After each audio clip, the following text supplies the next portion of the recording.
Now we'll come to the place where we'll run Minikube. Now, Minikube can be run on macOS, Linux, and Windows. So if you, let's say, have a Windows operating system, just a separate laptop to play with it, you can always go ahead and install that there. If you have a laptop which is running macOS, you can run it directly over there. You don't need VirtualBox or to run the Minikube. So just to clarify things, Minikube does not ask you to install or have the operating system within a VirtualBox. The reason why we use VirtualBox is mainly because we need to have the same machine for two different purposes, right? This is our testing. But if you have already a Minikube, a dedicated machine, you can run Minikube over there, right? Now, Minikube requires a couple of things as a prerequisites. We'll talk about it, but it is best tool for developing local Kubernetes. In fact, if you go to the Kubernetes official portal, uh, under the installation section, they also ask you to use Minikube as your playground, right? It's a local Kubernetes cluster running as a container, right? That's the fun part of it. Inside of a Kubernetes, you run container, but when you install Minikube, it basically uses container technology. So you're basically putting container inside a container, right? In a real sense within a Minikube. Now use this minikube.start to start your Minikube cluster. Okay. So after you install that, you will start that. Before we install the Minikube, let's understand the Minikube prerequisites. So Minikube requires 2 or more CPU, right? That's the minimum requirement. And then it requires 2 GB of RAM and minimum of 20 GB of free disk storage available in the machine where you're gonna install the Minikube. So you need to make sure that you have enough space available. So when you create a VirtualBox VM, you need to have that enough memory. So if you just give 2 GB of RAM to your virtual machine, it might complain. So you give, let's say, something like 4 GB, 2 for your host operating system, 2 for Minikube. So you start with a little bit more. And then it uses the container runtime to host things. So you can actually use Docker and all other things, right? So you have a Docker runtime. So in our demo, we'll see how we can use Docker to start the Minikube. So you can use Docker desktop also to run Minikube, right? And then you have a couple of other options also available, which can be used to run Minikube, right? So that's one thing you need to remember. And then comes to the Minikube installation process. And this is available in official Kubernetes documentation. Now, you can see that it will download some binary from the Kubernetes portal. So you go ahead and say that I'm going to use the curl download from this storage URL, and you don't need to remember this URL. If you go to the Kubernetes official documentation, this is from there. And then you install that using sudo install minikube. If it is Linux, then you use Ubuntu Linux, you use sudo install, and then you pass it to this folder like /user /local bin and minikube, right? So it goes ahead and installs the minikube over here. Now, one of the key criteria for Minikube to be installed on a local machine, right? It can be x86, the 32-bit or 64-bit version of the Linux, using binary, the download. So if you download this, you see that it is downloading 64-bit, right? So you need to choose the right binary. Now you can install Minikube on Windows also, right? If you are using Windows as your host operating system, you can download the exe file from this location and you can start the wizard and it'll ask you step-by-step information. If you are a Mac user, you can also install Minikube on top of your Mac operating system.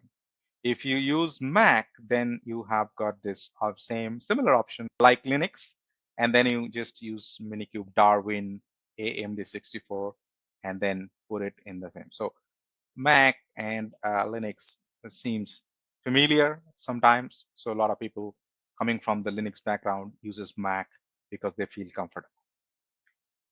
Now, to start a Minikube cluster, after you install the Minikube, you need to run the Minikube, and that's a very simple command. You go to the terminal and type Minikube start. Once you say Minikube start, and then it'll do some pre-work, and it will basically configure everything, download the Kubernetes image, and then configure it and run that image as a container within your Minikube cluster, right? So basically, the container will be running on top of a container if you use Minikube cluster. Remember that this is only and only for testing purpose. You do not use Minikube for real production scenario, right? But it is something which you can quickly spin up and start working on to practice around the common Kubernetes command line. Or even you can use YAML, even you can use Terraform, and all these things you will be using while working with Kubernetes, right? So you basically get everything in place for you pretty quickly. Now, once you have the Minikube installed and configured and it's running, one of the key important things you need is a kubectl. The kubectl is a command line tool which allows you to interact with the Kubernetes API server, right? Which interacts with the backend database and all other things like scheduler and everything. So if you say kubectl run and a pod name dash image equals to nginx, it's going to go ahead and give an instruction to the backend Kubernetes that, hey, this guy is going to create a pod using the nginx image, and that goes in the Kubernetes backend, and the Kubernetes scheduler picks up from that backend and starts finding the node available. In this case, it'll be same machine, probably another container, or in the same container, and spin up those pods within that container, right?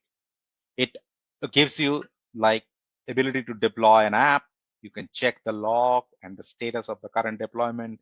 You can also manage cluster resources. So you can go into, let's say, a cluster administrative activity as well using the kubectl. Whatever an API exposes, kubectl allows you to interact with the API through a nice little command line interface, which looks familiar again to the Linux users, so they don't feel, let's say, disconnected if they use this. Now, kubectl is actually an HTTP-based REST API call, right? So it does make to call to the Kubernetes API backend through an endpoint, and then it sends those HTTP requests based on the thing you are trying to do, right? So if you, let's say, are reading only, so it'll probably do a get request. If you're modifying, it'll do put request, update request, and all these different kind of requests. To install Kubernetes, you can install kubectl on Linux, Mac, and Windows. And if you go to the Kubernetes official documentation, the instructions are given in these URLs. So you can just search and get the installation instruction. And depending on the operating system you are using, you should go into that URL and start configuring. Now, one thing to note about kubectl. Kubectl does not need to be in the same server where Kubernetes is installed. So it can be in a completely different server connecting to the Kubernetes server or cluster if you have a connectivity. So you can run Kubernetes in a data center, and then you can install kubectl in your local laptop to talk to that Kubernetes. So it's a client tool. It's definitely not a server component, right? So you don't need that to be present in server. It's an optional component in server. Now to install kubectl, you go through a couple of steps. So you see here, these are all steps given. So it's the same step you will find in the official documentation. You don't have to type it manually or remember them all. They all are available publicly for us to consume. Now, once you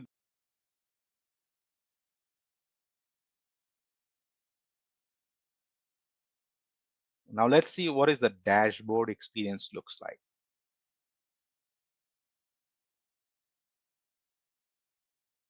pretty much do everything in CLI, but some people may not feel comfortable.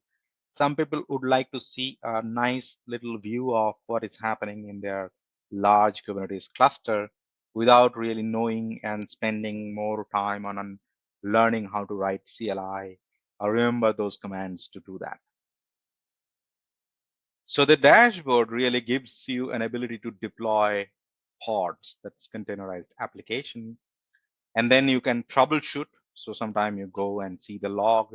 Let's say if a pod is not working properly, it's not very healthy, you can go and check what is wrong with that pod, which you typically can do using kubectl get command, right? And you can just get those details also by going into describe or logs. You can manage cluster resources like secrets, etc., which are typically cluster resources role, etc. You can control. You can also receive a snapshot of operating apps and create and change resources. So for example, if you have a deployment, which basically has got some 5 instances running, right? You can increase them to 16. So you can do that from this dashboard by changing the number, right?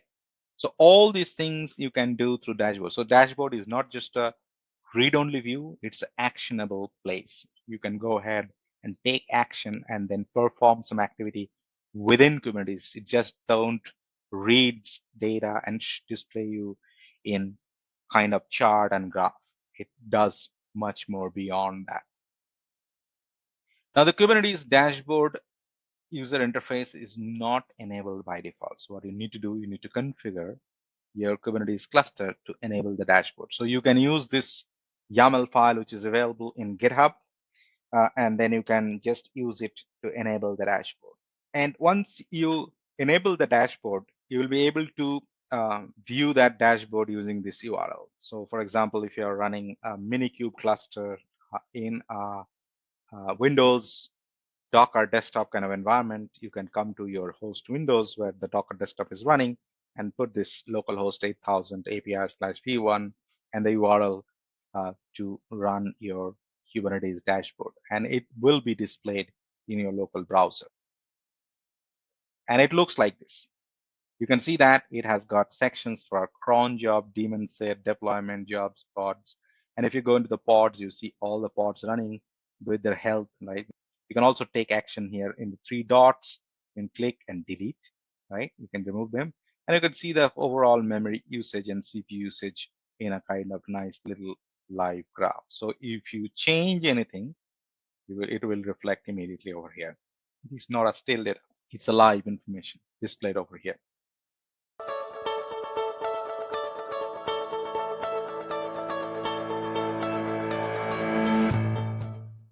Now let's see some actions. So understand that you can have your Ubuntu desktop or server running on top of VirtualBox or anywhere. And then once you have that basic Ubuntu created, now your actual work starts. That is where you gonna go ahead and install components which we discussed in our topic. That is Minikube, Kubectl, etc. But before you really go into Minikube, let's have that kubectl installed, which has no dependency with the Minikube or anything else.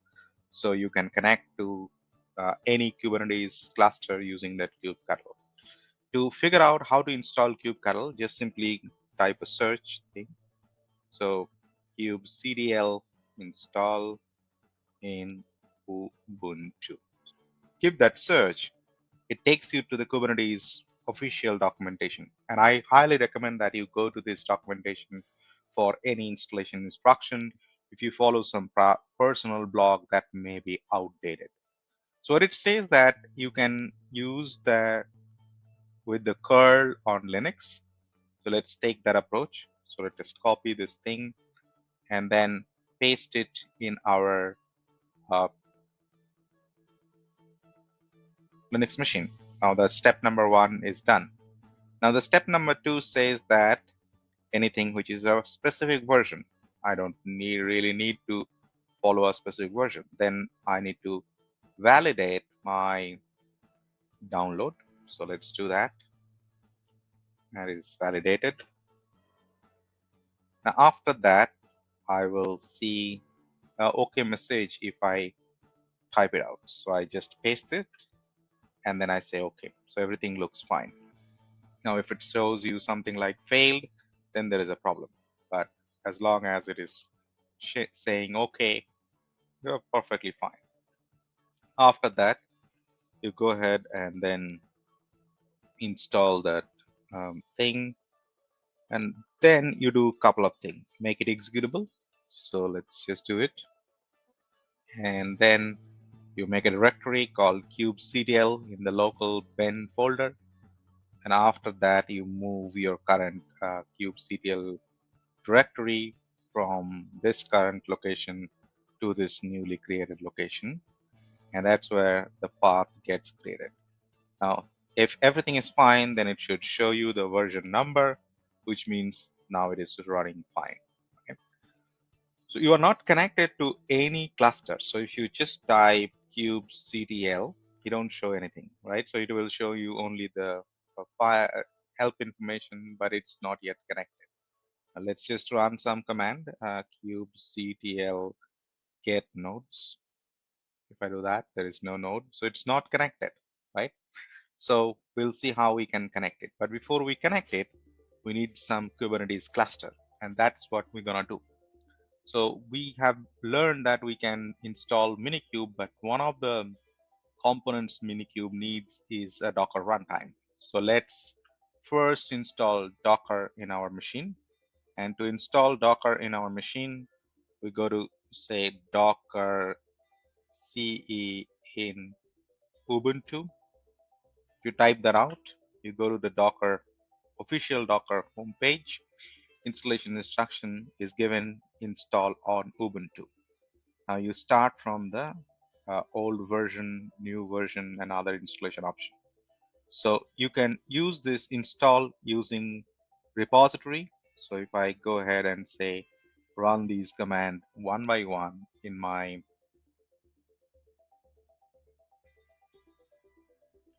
console, so let me run it.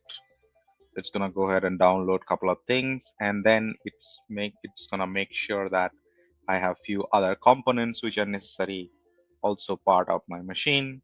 So, and I just go ahead and say yes, and goes ahead and install everything, updates my apt package manager.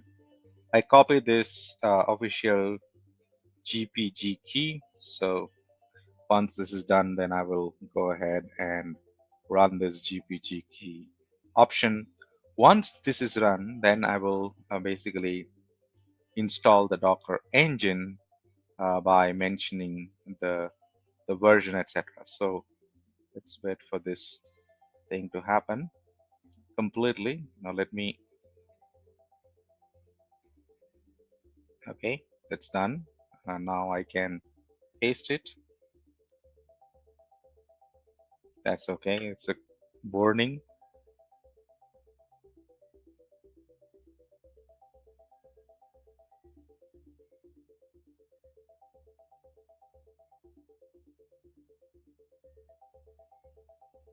All right, so let's just run this.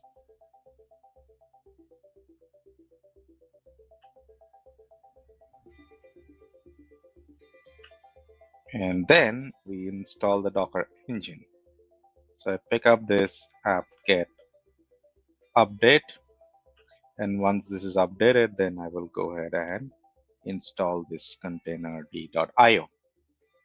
Okay, say yes for everything, and it'll go ahead and install the Docker. Now, one small setup is required.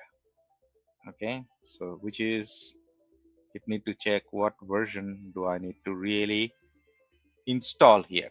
So what all versions do I have in my package manager, and then I pick up the latest one. So let me also open a notepad here and keep it side by side and copy this command, which basically will allow me to copy the the version which is picked up. So let's run this command to fetch the version first. So it'll give me the list of versions I have in my machine. So let me just, okay, go in a better view, and I'll pick up the top one, which seems like the latest version.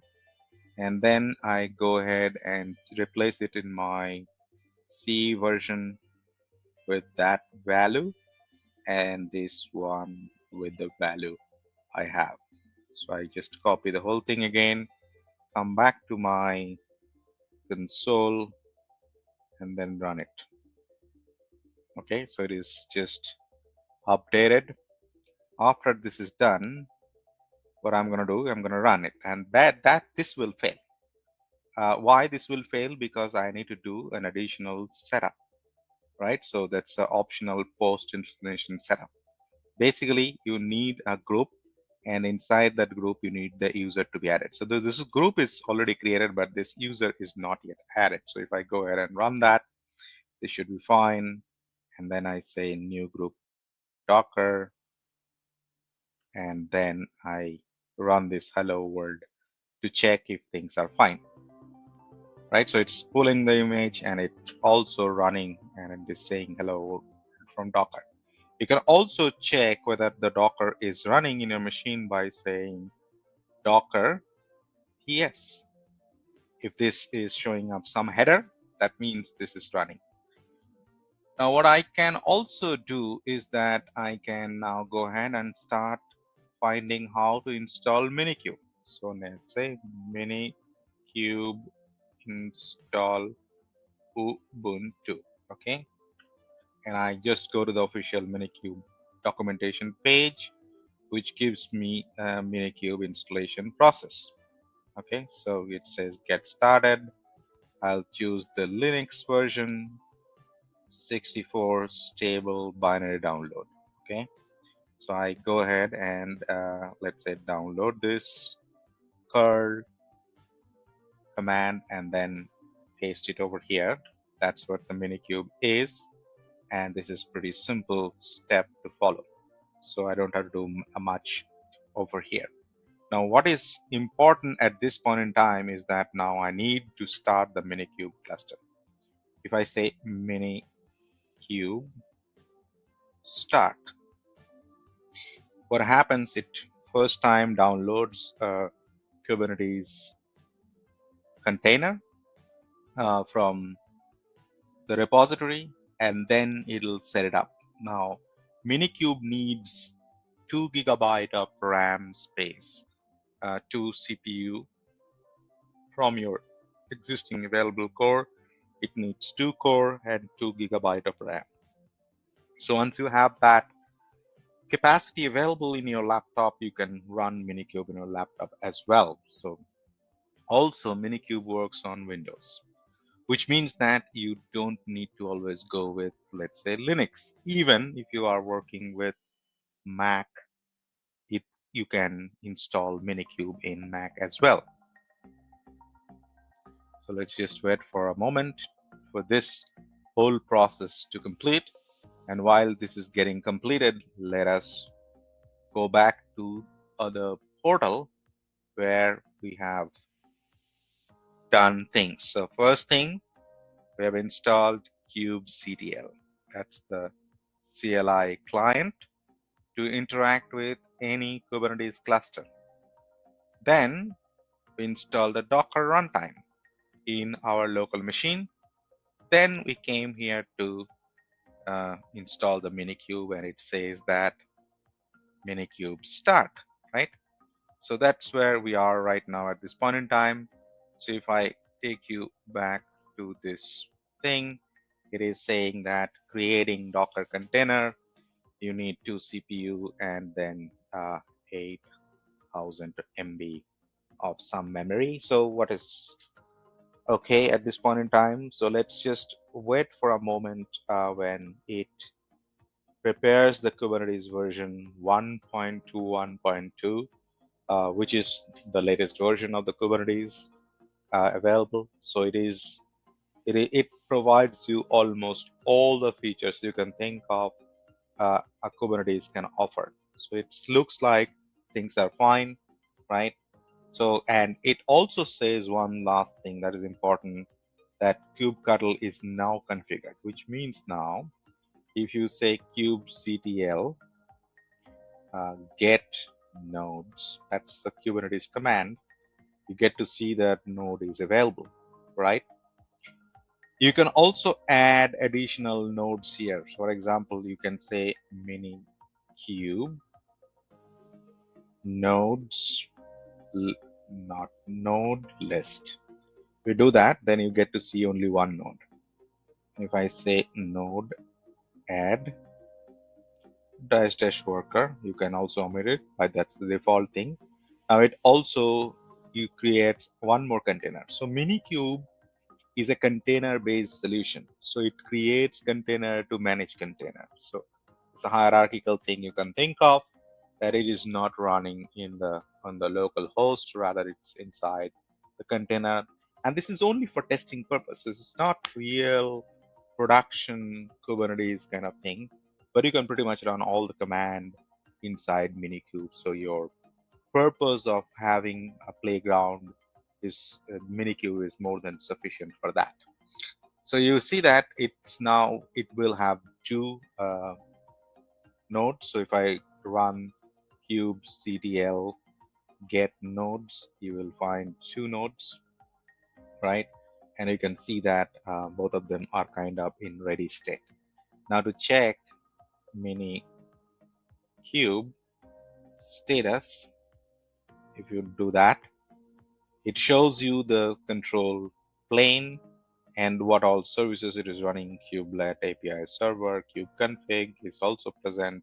And then this is my worker node, right, where my pods will be deployed. And if you do not have any worker node, additionally, you have seen that by default, Minikube doesn't come with a worker node. So it puts everything into one single box. It's a single container solution, right? So you don't have to have multiple nodes outside of the control plane. So that's what the flexibility it provides. So if you just need a small thing, go with a small one. If you need a bigger one, go with a bigger one. So what essentially you can do over here, you can create a pods, and then if I run that command, let's say kubectl get pods, it'll show me there is no pod.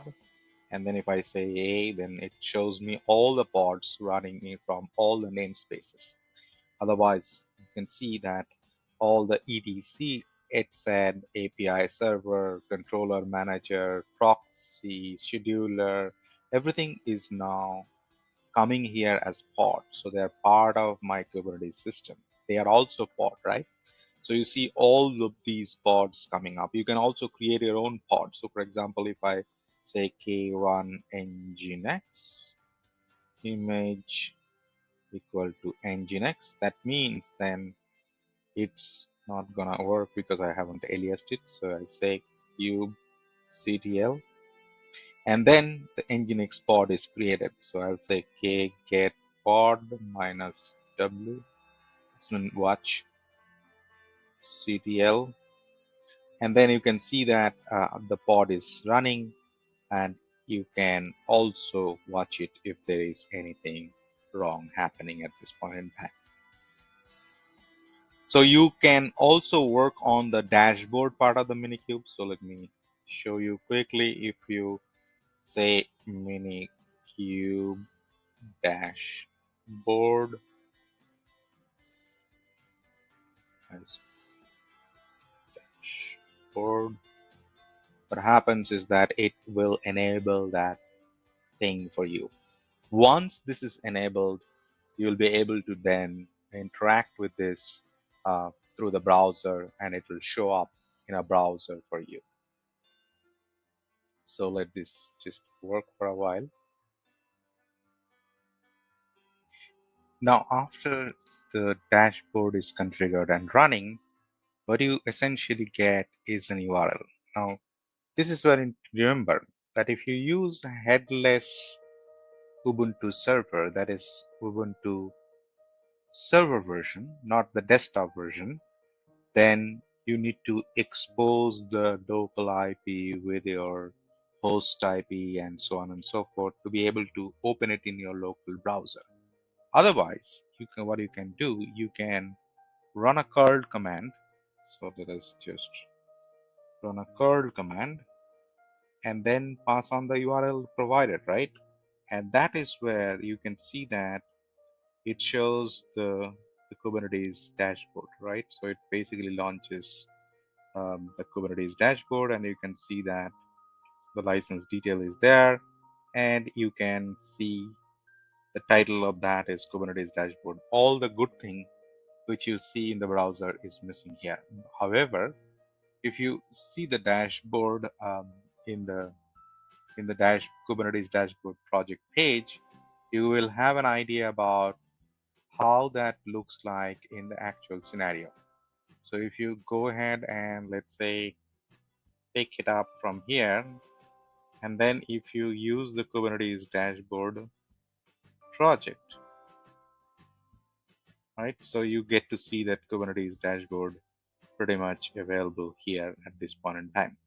So this is how generally it looks like in the browser. If you open it in browser, which allows you to control and change things. But in production, we don't do any changes, neither in the CKAD exam we will be asked to do. So it's all done through either CLI or via the DevOps pipeline.